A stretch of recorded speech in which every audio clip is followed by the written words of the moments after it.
భిన్నమైన రాజకీయ పార్టీల ప్రతినిధులు, ప్రజా సంఘాల ప్రతినిధులని ఈ రౌండ్ టేబుల్ కాన్ఫరెన్స్కి ఆహ్వానిస్తూ మహేష్ గౌడ్ గారు, సాంబశివరావు గారు చెప్పారు, మహేష్ గౌడ్ గారు రావడం వలన ఒక నిర్ణయం వచ్చిందని. కానీ ఇప్పుడు భారతీయ జనతా పార్టీ దృష్టిలో కాంగ్రెస్ పార్టీ ఇప్పుడు విప్లవ పార్టీ. ఎందుకంటే ప్రధానమంత్రి రాహుల్ గాంధీ గారు మావోయిస్ట్ అని ఆయన చాలా సందర్భాల్లో అంటున్నారు. రాహుల్ గాంధీ మావోయిస్టే కాదు, మొత్తం కాంగ్రెస్ పార్టీ ఇది మావోయిస్ట్ పార్టీగా పరిగణించాలని అంటున్నారు.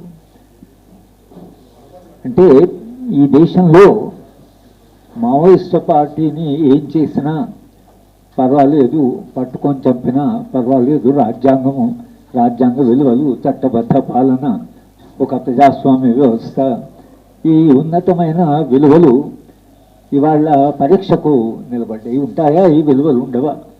ఈ విలువల్ని అవి గౌరవిస్తున్నట్టుగా మనకు కనిపించండి. వాళ్ళు ఎవరినైనా మేము చంపవచ్చు, ఎవరినైనా అరెస్ట్ చేయొచ్చు, ఎవరినైనా లేకపోతే ఎన్ఫోర్స్మెంట్ డైరెక్టరేట్ పంపవచ్చు, ఇన్కమ్ ట్యాక్స్ పంపవచ్చు. ఇలా ప్రతిపక్ష పార్టీలని అన్నింటిని కూడా చాలా వేధింపులు, తర్వాత వాళ్ళందరినీ ఒక నిర్బంధ వ్యవస్థలోనే పెట్టారు. ఇవాళ మావోయిస్ట్ పార్టీ మీద అక్కడ జరుగుతున్న ఈ మొత్తం దాడులు ఏవైతున్నాయో ఇది మావోయిస్ట్ పార్టీకి, భారత రాజ్యానికి జరుగుతున్న యుద్ధం అని అనుకోవడం చాలా పొరపాటు. ఈ రౌండ్ టేబుల్ కాన్ఫరెన్స్ కుమార్ గారు చెప్పారు, కేంద్ర ప్రభుత్వము స్పందించడం మానేసింది, వినడమే మానేసింది. ఇవాళ సుప్రీంకోర్టు కూడా నిన్న చాలా ఆగ్రహపడ్డారు. ఏం చెప్పినా వినడం లేదు. మేము ఈ చట్టం తప్పంటే చట్టం తప్పన్నా కూడా మీరు అదే చేస్తూ పోతున్నారు. ఇదేంటి అసలు పద్ధతి మీది? అసలు మీరు సుప్రీంకోర్టును గౌరవిస్తారా లేదా అని చీఫ్ జస్టిస్ అనేదాకా ప్రభుత్వం ఎవరిని లక్ష్య పెట్టడం లేదు, ఇంక్లూడింగ్ న్యాయ వ్యవస్థ. కనుక ఇది మావోయిస్ట్ పార్టీకి, భారత ప్రభుత్వానికి కానీ రాజ్యానికి జరుగుతున్న పోరాటం కాదు అనేది మనం అర్థం చేసుకోవాలి.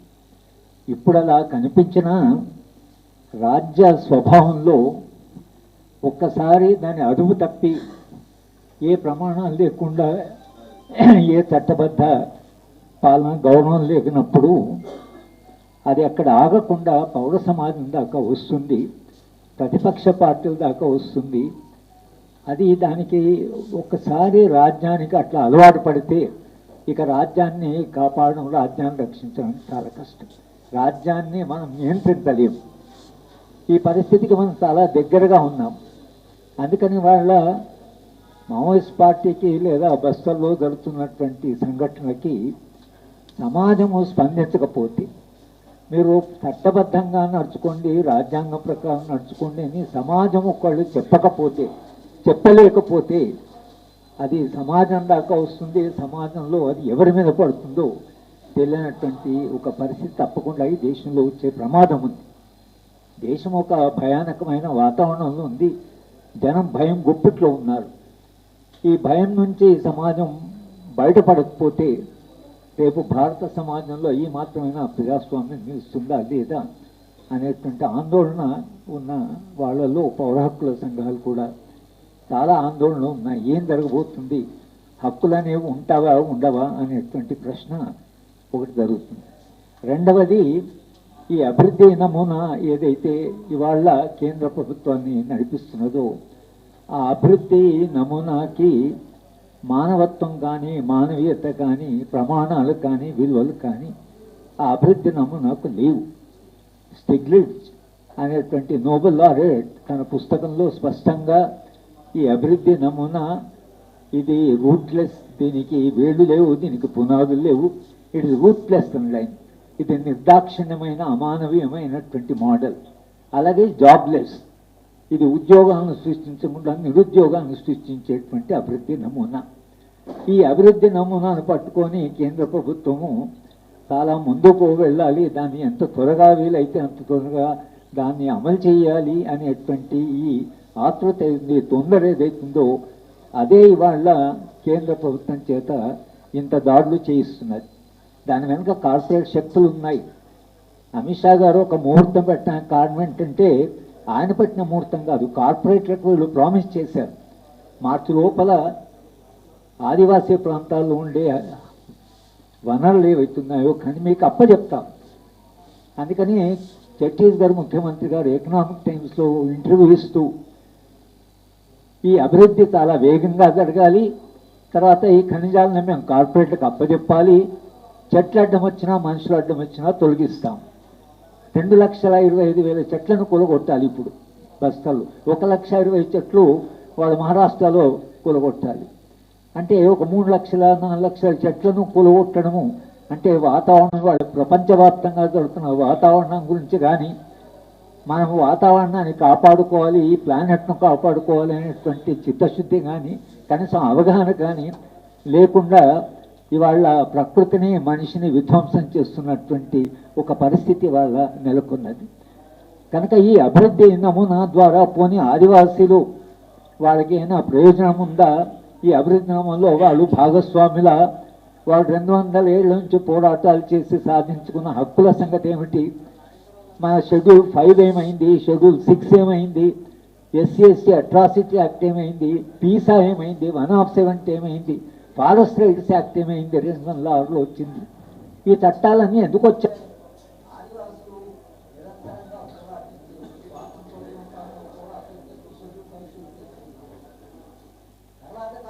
పోరాటంలో కాంగ్రెస్ పార్టీ ప్రతిసారి ఉద్యమాలు జరిగినప్పుడల్లా దానికి స్పందనగా కొన్ని కొత్త చట్టాలు తీసుకొచ్చారు. 2006లో నూతన ఆర్థిక విధానం వచ్చిన తర్వాత వచ్చిన చట్టం అది ఫారెస్ట్ రైట్స్ యాక్ట్. దాంట్లో ఆదివాసులకు హక్కులు కల్పించారు. అడవి వాళ్ళది, వాళ్ళ పీసా ప్రకారం అయితే వాళ్ళ అనుమతి లేకుండా రాజ్యము అసలు అడవిలోకి వెళ్ళడానికి వీలు లేదని కూడా ఉంది. ఇంత పోరాటాల ద్వారా మళ్ళీ బిర్సా ముండాని మనం ఆకాశానికి ఎత్తేస్తున్నాం. బిర్సా ముండా 23 ఏట్ల ఆయన జైల్లో ఉన్నప్పుడు చంపేశారు. భగత్ సింగ్ వయసే ఆయనది కూడా. బిర్సా ముండా ఏమో చాలా ఏ బిర్సా ముండా పోరాడింది, ఈ అడవి మాది, ఈ అడవి మాది, మా అనుమతి లేకుండా మీరు అడవిలోకి రావద్దు అనే పోరాటం అక్కడి నుంచి ప్రారంభమై 150 ఏళ్ల క్రితము బిర్సా ముండా చనిపోతే సీతారామరాజు గారు కొమ్మరంపి అట్లా ఎంతోమంది ఆదివాసులు త్యాగాలు చేయడం వలన వాళ్ళకి కొన్ని హక్కులు వచ్చాయి. ఇవాళ హక్కులను గౌరవించడానికి ప్రశ్నే లేదు. మేము అప్పచెప్తామని ముఖ్యమంత్రి గారు స్వయాన మేము ఈ ఖనిజాలను వాళ్ళకి అప్పచెప్పాలి, మాకు తొందర ఉంది కనుక ఎంత తొందరగా వీలైతే అంత తొందరగా ఎవరు అడ్డం వస్తున్నారో వాళ్ళని తొలగించాలి అనేది అయితే అంటున్నారు. ఈ అభివృద్ధి నమూనాను మనమందరం మొత్తం సమాజం దాని గురించి చర్చించవలసిన అవసరం. శాంతి చర్చలు అనే ప్రతిపాదన చేసినప్పుడు జస్టిస్ చంద్రకుమార్ గారు చొరవ తీసుకున్నప్పుడు వాళ్ళు దానికి స్పందించి శాంతి చర్చలకు సిద్ధమే అని వాళ్ళు చాలాసార్లు ప్రకటించినప్పటికీ శాంతి చర్చలు అంటే ఏదో మావోయిస్టులకి తర్వాత ప్రభుత్వానికి జరిగే చర్చలు కాదు. ఆంధ్రప్రదేశ్లో ఉమ్మడి రాష్ట్రంలో మేము శాంతి చర్చలు కొరకు ప్రయత్నంలో కోదండరామ్ గారు మేమంతా దాంట్లో సభ్యులు 15 మంది కలిసి మేము 10 సంవత్సరాలు ప్రయత్నం చేశాం. ఆ 10 సంవత్సరాల్లో జర్నలిస్టులో చర్చించాము, యువక సంఘాలతో, విద్యార్థి సంఘాలతో, ఉపాధ్యాయ సంఘాలతో, మొత్తం రాష్ట్రం అంతా తెలంగాణ అంతా తిరిగి అన్ని సంఘాలతో మాట్లాడి అన్ని రాజకీయ పార్టీతో మాట్లాడి అని ఇది అందరి సమస్య, ఇది మన ఒక్కరి సమస్య కాదని ఒక విస్తృతమైన ప్రజాభిప్రాయాన్ని సృష్టించడం వల్ల చర్చలు జరిగాయి. చర్చల్లో ఏ అంశాలు వచ్చాయి? భూ సంస్కరణలు వచ్చాయి. భూములు పంచాలి అనేటువంటి సమస్య చర్చల్లో భాగంగా వచ్చింది. పౌర హక్కులు, ప్రజా హక్కులు అనేటువంటి సమస్య వచ్చింది. దాంట్లో ఈ అభివృద్ధి నమూనా మీద చర్చలు వచ్చాయి. ఇప్పుడు కూడా మనం కూడా చెప్తున్నది ఏమిటంటే మీరు చర్చలు జరిగితే ఏదో మీ ఇద్దరి మధ్యన జరుగుతున్న చర్చలు కాదు, సమాజానికి మీకు మధ్యన జరుగుతున్న చర్చలు. మీరు సమాజము తనకుండే సమస్యల్ని సమాజం కూడా అసలు ఎందుకు ఈ పోరాటాలనే మూలాలకు వెళ్ళి సమాజం ఆలోచించడానికి, సమాజము దాని గురించి చర్చించడానికి ఒక అవకాశం ఉంటుంది. కనుక మీరు శాంతి చర్చల్ని ఒకవేళ ప్రారంభిస్తే మొత్తం భారత సమాజం ఏ దిశగా పోవాలి? మొన్న ఎన్నికలైతే కాంగ్రెస్ పార్టీ వాళ్ళు ప్రధానంగా రాజ్యాంగాన్ని పెట్టుకొని రాజ్యాంగ డాక్యుమెంట్ పట్టుకొని రాహుల్ గాంధీ గారు తిరిగారు. రాజ్యాంగంలో ఏం రాస్తుంది? రాజ్యాంగంలో హక్కులు ఏం రాస్తున్నాయి? ప్రధానమంత్రి గారు కూడా రాజ్యాంగాన్ని మొక్కారు, అంతా చేశారు. కానీ సార్ రాజ్యాంగంలో ఏముంది? రాజ్యాంగంలో ఆదివాసీ హక్కులు ఏమున్నాయి? రాజ్యాంగంలో ఏం రాస్తుంది? సంక్షేమ భావన ఎలాంటి సమాజం వస్తుంది? ఇవాళ సంక్షేమ భావన అనే దాన్ని కంప్లీట్గా వదిలేసి మేము గ్రోత్ 2047 వరకు మనం అమెరికాను దాటి పోతారు. అమెరికాను దాటి అమెరికా చాలా అభివృద్ధి చెంది. అమెరికాలో ఏం జరిగింది?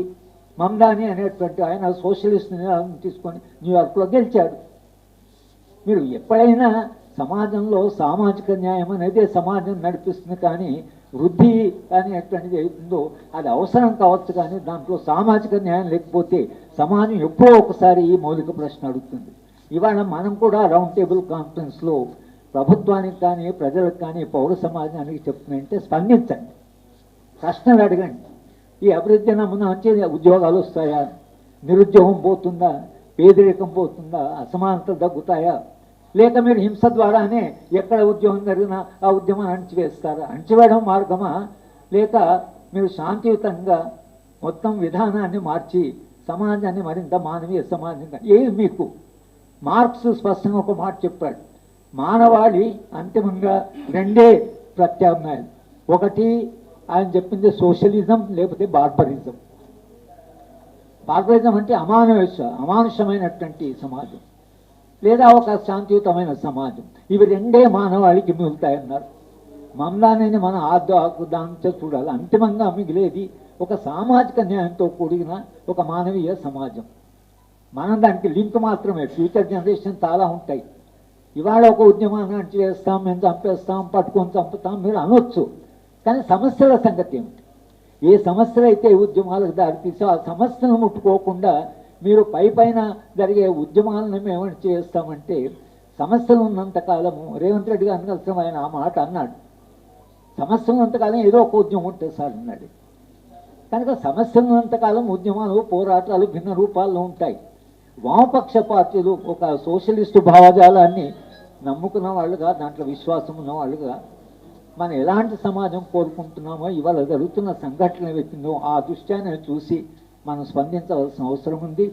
మీరందరూ కూడా సాంబశివరావు గారు తీసుకునే ఈ చొరవకి స్పందించినందుకు మీ అందరూ కూడా నేను పౌర హక్కుల సంఘాల తరఫునండి, ఆదివాసుల తరఫునండి, మీరందరూ కూడా బాధ తీసుకుని వచ్చినందుకు తప్పకుండా అభినందిస్తూ, ఈ చర్చ మీరందరూ మీ సంఘాల్లో కొనసాగించాలి. ఇక్కడ ఒకచోట చర్చ కాదు, ఇది విస్తృతంగా సమాజంలో చర్చ జరగాలి. మేము ఢిల్లీలో ఒక ప్రయత్నం చేశాం, కానీ దాన్ని ఆదిలోనే ఆ ఉద్యమం జరగకుండా కేంద్ర ప్రభుత్వం అడ్డుపడింది. మాతో సహకరించిన ఒక ఇద్దరు పిల్లల్ని తీసుకెళ్ళి టార్చర్ చేశారు. దానివల్ల పిల్లల్ని టార్చర్ చేస్తున్నారని మేము ఒక అడుగు వెనక్కి వేయవలసి వచ్చింది. కానీ ఇది విస్తృతంగా సమాజంలో జరగవలసిన ఒక చర్చ. ఇది ఇవాళ సామాజిక అవసరం, ఒక చారిత్రక అవసరం కూడా. అదే దృష్టితో మనం కొనసాగాలని అందరికీ విజ్ఞప్తి చేస్తూ